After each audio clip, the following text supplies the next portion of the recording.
ورحمۃ اللہ وبرکاتہ۔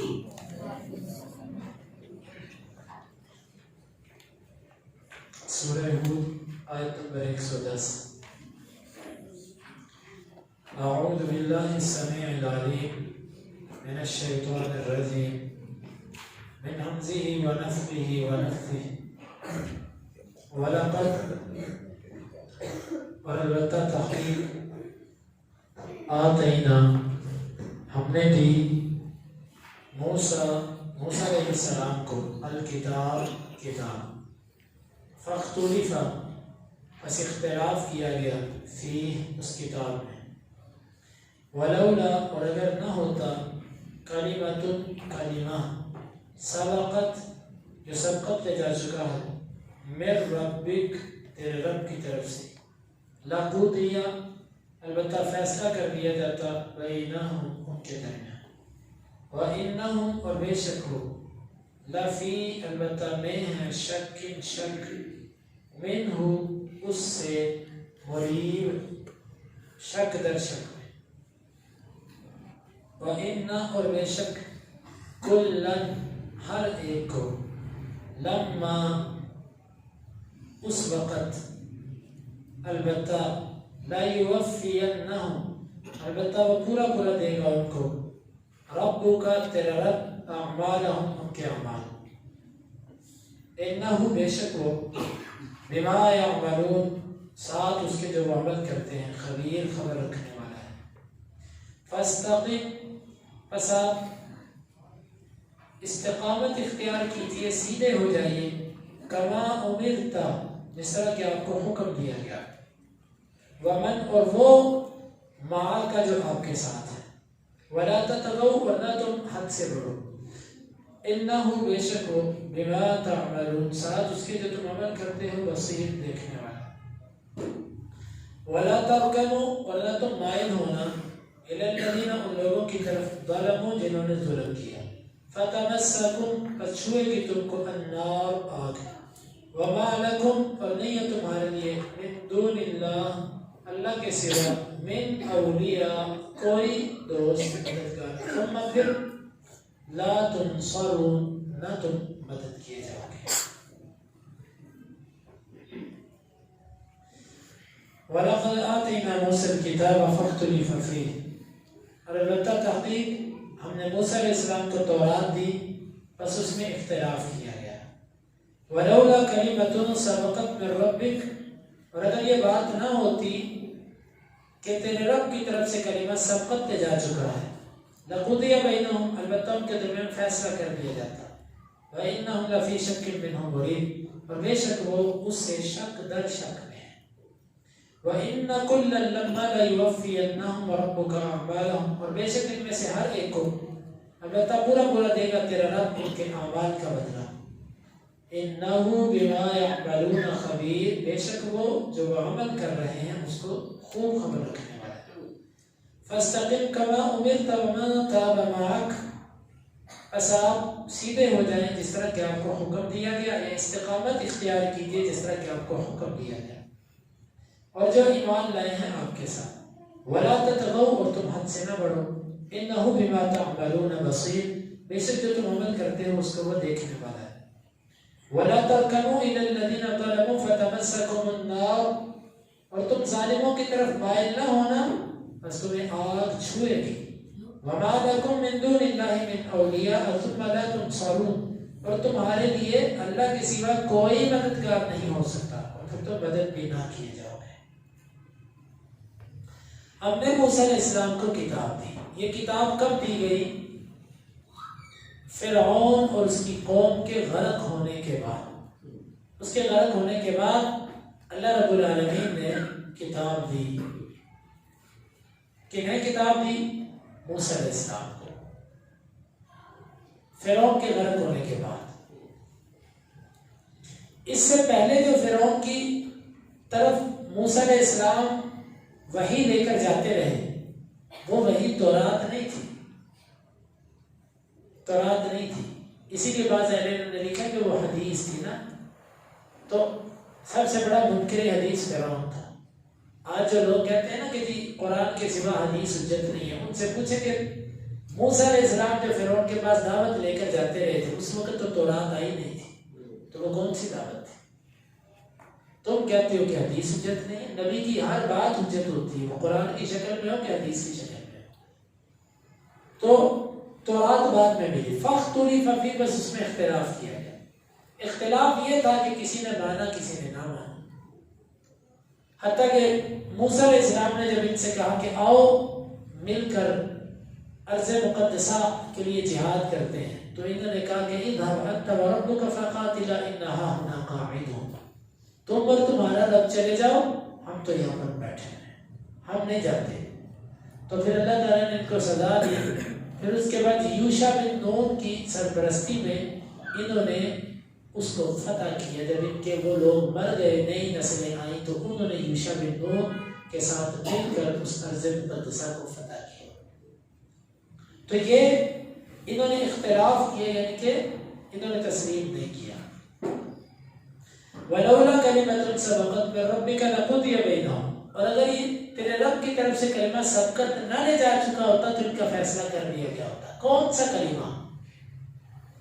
کہ اللہ تعالیٰ نے یہ لکھ دیا ہے کہ وہ حتمی عذاب مرنے کے بعد دے گا، اللہ نے یہ لکھ دیا ہوا تھا۔ اگر اللہ تعالیٰ نے یہ نہ لکھا ہوتا نا تو پھر ان کے کفر کی وجہ سے ان پر اب تک عذاب آ چکا ہوتا۔ ایک بات۔ دوسرا اس کا مطلب اہل علم نے یہ بیان کیا، لولا کلمۃ سبقت من ربک، اگر یہ بات اللہ تعالیٰ نے طے نہ کر دی ہوتی کہ ہم جب تک حجت پوری نہ کرنے کسی قوم پر عذاب نہیں بھیجتے، تو ان پر ان کی نافرمانی کی وجہ سے اسی وقت عذاب آ جاتا۔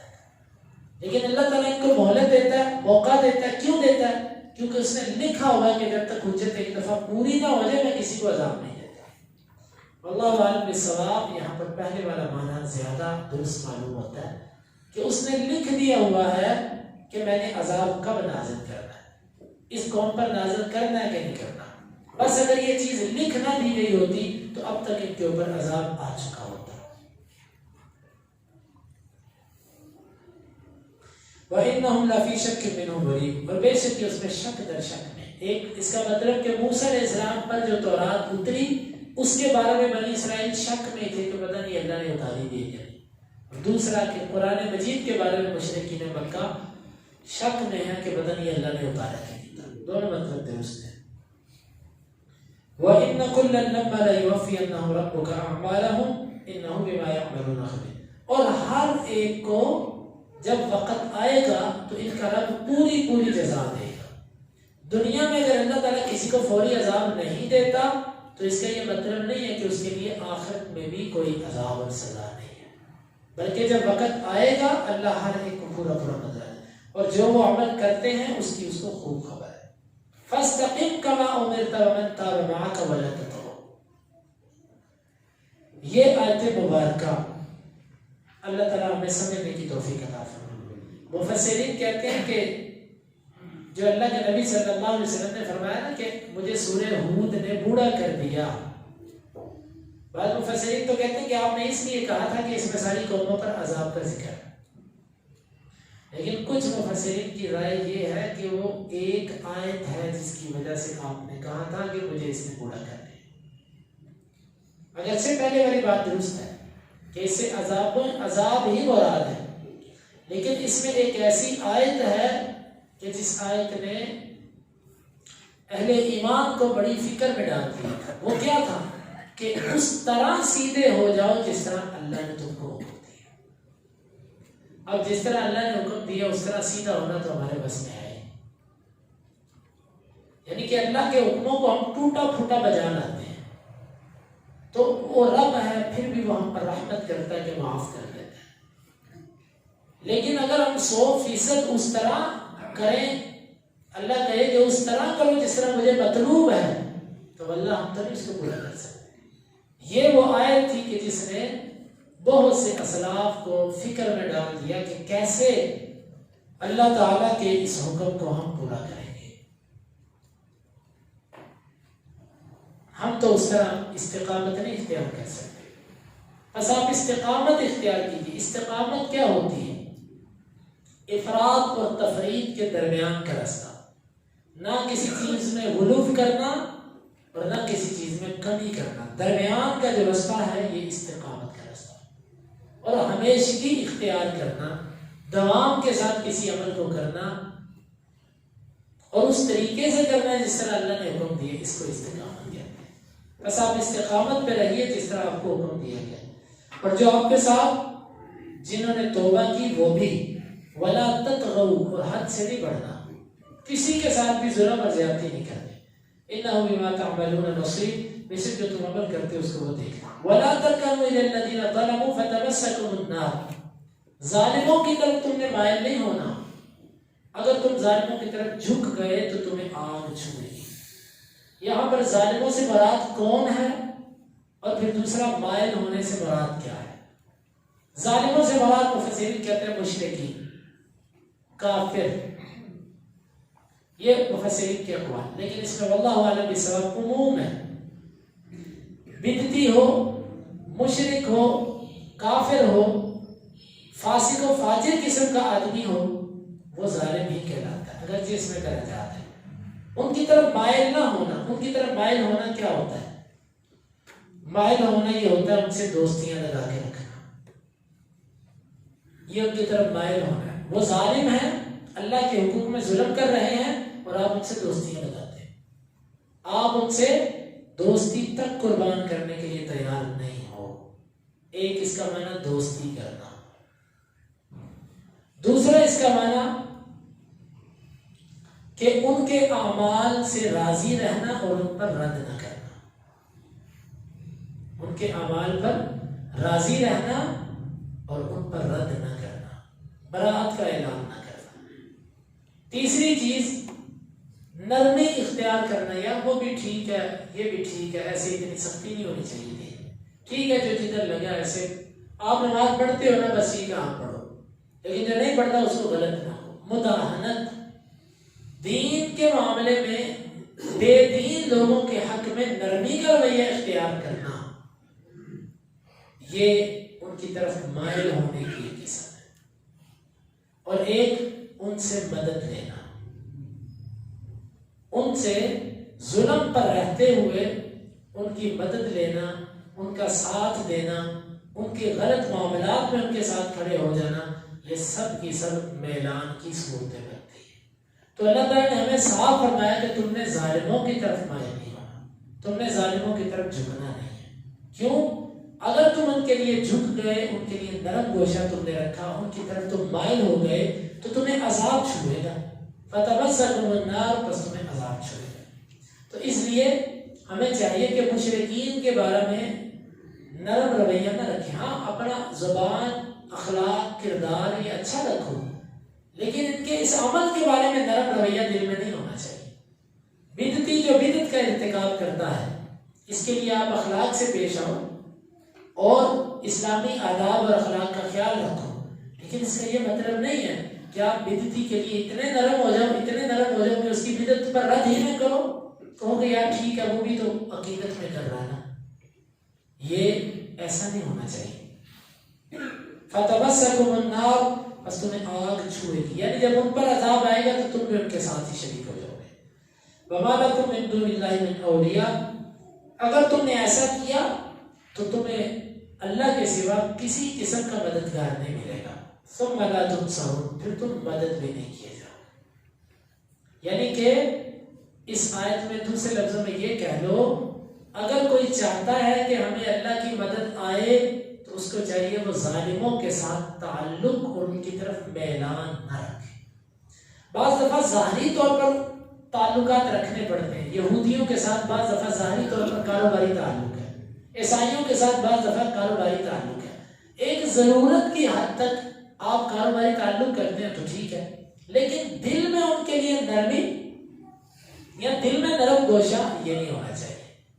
لیکن یہاں پر ایک بات اپنے ذہن میں رکھیے گا، شریعت نے کچھ چیزوں پر اجازت تو دی ہے، لیکن بعض دفعہ کسی مصلحت کی خاطر اگر امت ایک چیز پر متفق ہو جائے تو اس کا خلاف نہیں کرنا چاہیے۔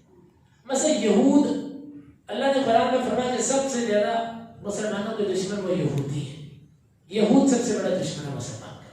اور سب سے ضروری ہے بھی ہو، لیکن اللہ کے نبی صلی اللہ علیہ وسلم نے ان سے کاروبار کیا، ان سے لین دین کیا، تجارت کی ہے، حتیٰ کہ جب آپ فوت ہوئے تو آپ کی سیرہ بخاری کی روایت ہے کہ یہودی کے گھر میں گروی رکھی ہوئی تھی جس سے آپ نے قرض لیا تھا. لیکن اگر کسی سوسائٹی کے لوگ یہ طے کر لیں کہ ہم نے اس علاقے میں یہود کی مصنوعات نہیں چلنے دینی، اگرچہ شریعت نے اس کو جائز رکھا ہے، شریعت نے اس کو جائز، لیکن ایک مصلحت کی خاطر اگر مسلمان متفق ہو جاتے ہیں کہ یہ جو کمپنی ہے ہم اس کی چیز اپنے علاقے میں نہیں سیل کریں گے، تو یہاں پر پھر کسی ایک بندے کو لائق نہیں ہے کہ وہ اٹھ کر مسلمانوں کے اس اتفاق کو توڑ کے کہے کہ قرآن میں تو اس کی ممانت نہیں ہے، میں کرتا ہوں. اب دیکھیں کافر یا کئی بے دین لوگ وہ مسلمانوں کے نبی صلی اللہ علیہ وسلم عظیم نبی کے کارٹون اور خاکے شائع کرتے ہیں. اب ہم اور تو کچھ بھی نہیں کر سکتے، کم از کم ان کی معیشت کا بیڑا غرق تو کر سکتے ہیں کہ نہیں کر سکتے. تو اب کوئی کہے جی اللہ کے نبی نے یہودیوں سے بھی کاروبار کیا تو تم ان سے کیوں نہیں کرتے؟ بھائی بات یہ ہے اللہ کے نبی نے لازم تو نہیں کیا کہ ان سے کاروبار کرو، آپ نے فرض تو نہیں کیا ہمارے اوپر کہ تم خواہ بخواہ یہود سے کاروبار کرو، بس ایک جواز ہے نا. لیکن اگر سارے ساتھی متفق ہوں گے کہ ہم نے ان سے کاروبار ہی نہیں کرنا تو یہاں پر پھر یہ ساتھ نہیں چھوڑنا چاہیے. اسی طرح اور مسلمانوں کے اندر کئی مرتد اور بے دین قسم کے لوگ ہیں، اگر ان کے بارے میں کسی علاقے میں اتحاد ہو جاتا ہے کہ جی ان سے ہم کاروبار نہیں کریں گے، تو ایک دو بندوں کو اٹھ کے اس اتحاد کو توڑنا نہیں چاہیے. تو اس آیت سے اس کا یہ تعلق بنا، اگرچہ ظاہری طور پر دنیاوی مفاد کی خاطر کبھی کبھار تعلقات رکھے جا سکتے ہیں، لیکن دلوں میں بھی نرمی ان کے لیے نہیں ہونی چاہیے. اوپر سے ظاہری طور پر، لیکن دل میں ان کے لیے نرمی نہیں ہونی چاہیے. لیکن اگر ظاہری کاروبار اور تعلق پر بھی لوگ متفق ہو جائے کہ ہم نے ان سے نہیں کرنا، پھر اس اتحاد کو نہیں توڑنا چاہیے. اللہ رب العالمین سے دعا ہے کہ اللہ تعالیٰ ہمیں ان آیات کو سمجھنے کی اور ان کے تقاضوں کو پورا کرنے کی توفیق عطا فرمائے. کل کے درس کی کچھ تشریح رہتی تھی آپ نے کہا